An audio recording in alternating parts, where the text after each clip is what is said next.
राष्ट्रवादी काँग्रेस पक्षाचे माजलगाव विधानसभेचे आमदार प्रकाशदादा सोळंके आपल्यासोबत आहेत. संतोष देशमुख प्रकरणामध्ये खरं तर तुम्ही विषय मांडलात, मदतीसाठी देखील प्रयत्न सुरू केले. किती साधारण आतापर्यंत मदत जमा झाली? आम्ही आमच्या सगळ्या कार्यकर्त्यांनी म्हणजे सर्वपक्षीय कार्यकर्त्यांनी याच्यामध्ये मी बैठक घेतली आणि पुढाकार घेतला आणि जवळजवळ 31 लाख रुपयाचा निधी आम्ही जमा करून त्या कुटुंबाला देणार आहोत. अतिशय मी जेव्हा त्यांच्या कुटुंबियाची सांत्वनपर भेट घेतली त्यावेळेस त्यांना एक मुलगी आहे, 12वीत शिकणारी, एक छोटा मुलगा आहे, म्हातारे आई वडील आहेत. त्यामुळं संतोष देशमुखवर हे सर्व कुटुंब अवलंबून होतं आणि त्याच्यामुळं आता हे कुटुंब किमान त्यांच्या मुलाबाळाचं शिक्षण व्यवस्थित व्हावं, त्यांना थोडाफार जगण्याचा आधार मिळावा या दृष्टिकोनातून आम्ही हे पुढाकार घेऊन हा 31 लाख रुपयाचा निधी आमच्या माजलगाव मतदारसंघाच्या वतीनं त्यांना नेऊन देणार आहोत.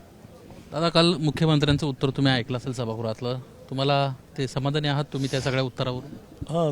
निश्चितच समाधानी आहे, कारण की आता ज्या काही मागण्या आमदारांनी केल्या होत्या, एक तर SITचं मागणी होती, लोकल पोलीसवर काही विश्वास ठेवून भागण्यासारखं नव्हतं, कारण की लोकल पोलीस हे ह्या सगळ्या प्रकरणाला जबाबदार होते. एक प्रकारे त्यांनी वेळच आवर घातला नाही. जे काही विंडमिलचा प्रोजेक्ट त्या ठिकाणी होता, तो प्रोजेक्ट सुरू झाल्यापासून अनेक वेळेला खंडणीसाठी मागण्या झाल्या, तो प्रोजेक्टचं काम बंद करा अशा दमदाटी करण्यात आली. त्याकरताच ती माणसं त्या ठिकाणी गेली होती. म्हणजे संतोष देशमुख आणि त्यांनी तिथल्या वॉचमॅनला मारहाण केली म्हणून त्यांनी संतोष देशमुखला फोन केला आणि सरपंच या नात्यानं त्या ठिकाणी संतोष देशमुख गेले. त्यांच्यासोबतही काही माणसं होते. त्या ठिकाणी थोडीफार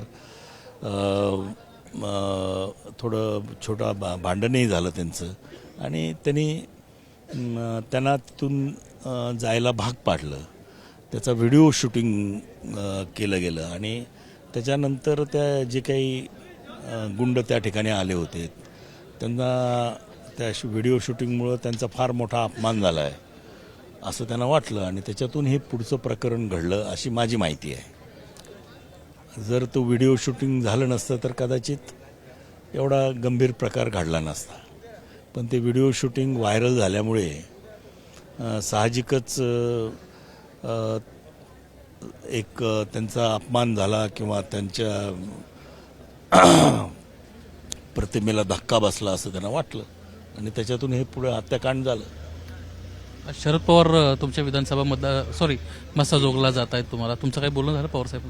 नाही, माझं काही बोलणं व्हायचं काही कारण नाही. अशा प्रसंगी पवारसाहेब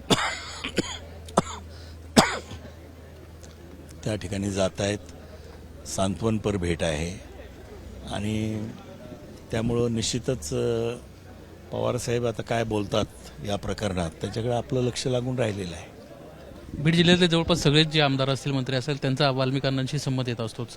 वाल्मिकांनांच्या सगळ्या मागच्या काही दिवसांमध्ये जे आरोप होत आहेत, आणखीन अशी काही प्रकरणं आहेत का किंवा काय एकंदरीत तुमचं मत आहे या सगळ्या विषयावरून?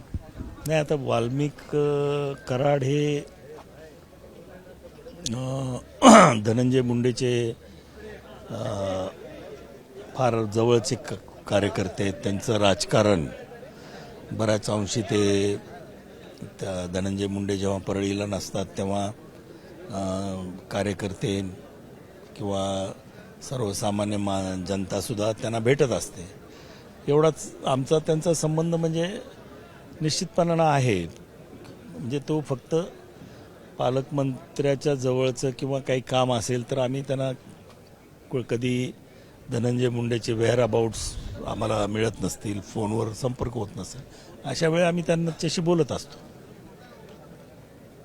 शेवटचा प्रश्न दादा, मंत्रिमंडळ विस्तारामध्ये प्रकाशदादा सोळंके बीडचे मंत्री होणार, बीडमधून मंत्री होणार अशा पद्धतीची अगदी शेवटच्या क्षणापर्यंत माहिती होती. असं अचानक काय झालं? म्हणजे मागं तुम्ही म्हटलं होतं जयंत पाटलांना देखील माझं त्यावेळेस मंत्रिपद कापलं होतं, त्यावेळेस एक वेगळं घटना घडली होती. आज पुन्हा अशाच पद्धतीची एक घटना आम्हाला तरी दिसते. राजकीय वर्तुळात ही चर्चा आहे. नाही आता ते मी काही म्हणजे काय घडलं नेमकं ते काय मी त्याच्याबाबत काही बोलू शकत नाही. तुम्ही याच्या बाबतीत जे आमचे वरिष्ठ नेते आहेत त्यांनाच विचारलेलं बरं राहील. आश्वासन दिलं असेल ना तुम्हाला? नाही, मला कशाचं आश्वासन? एवढा ज्येष्ठ नेता आहे, आश्वासन सतत निवडून येतोय. आता झालं ते सगळं, ते सांगून झालं, त्याचा काही परिणाम झालेला नाही पक्षसृष्टीवरती. त्यांनी निर्णय घेतलाय, आता तो मान्य करून पुढे जायला पाहिजे. पण दुःख नाही वाटलं? कारण की मला माझ्या माहितीनुसार 8 दिवस आधी बोलवूनच सांगितलं होतं की मंत्रिपद देणार. नाही, खंत वाटली जरूर, परंतु काय दुःख राजकारणात काय सुख आणि दुःख असं काही नसतं. जसा काही घटना घडून जातात आणि संपलं, त्याच्यानंतर त्याच्यावरती पडदा पाडला जातो. म्हणजे प्रकाश दादा सोळंकेकडून या सगळ्या विषयावर पडदा पडलाय की पडद्यामागून काही चर्चा सुरू आहेत? नाही, पडदा पडलाय असं मला वाटतं. धन्यवाद दादा, आमच्याशी बातचीत केल्याबद्दल. एकंदरीतच मस्ताजोग प्रकरण असेल किंवा मंत्रिपदाचा विषय असेल, यावर सडेतोड प्रतिक्रिया या ठिकाणी प्रकाश दादा सोळंके यांना दिल्याचं आपल्याला पाहायला मिळालं. कॅमेरामन अनिल सनगरेसह निलेश बुदावले, एबीपी माझा, नागपूर. एबीपी माझा, उघडा डोळे बघा नीट.